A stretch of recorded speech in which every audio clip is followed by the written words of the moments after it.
مستمعينا مستمعي راديو دنجة زلال، مرحبا بكم في فقرتنا معلومة.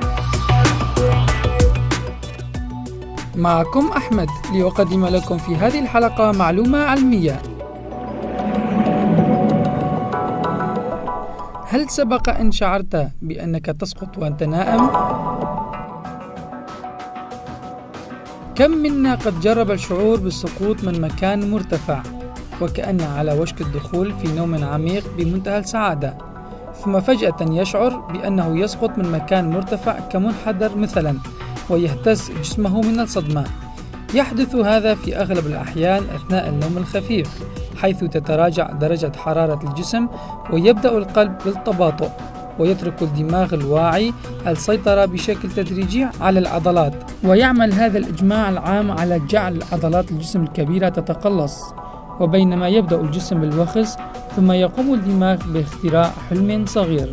هذه الظاهرة معروفة لدى المختصين في طب النوم وتعرف باهتزازات بداية النوم، وهي عبارة عن انتفاضة لا إرادية تحدث عند الانتقال من اليقظة إلى النوم.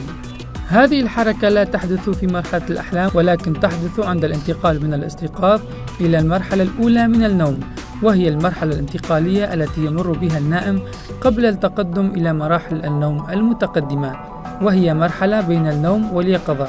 ويبدو أن هذه الظاهرة تصيب جميع الفئات العمرية بلا استثناء، وتعتبر ظاهرة حميدة ولا تحتاج لأي علاج، وينصح الذين يعانون من تكرر المشكلة بالبعد عن الإجهاد والسهر.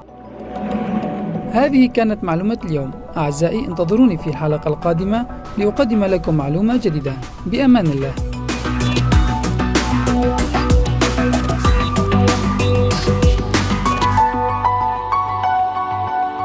راديو دنجة زلال.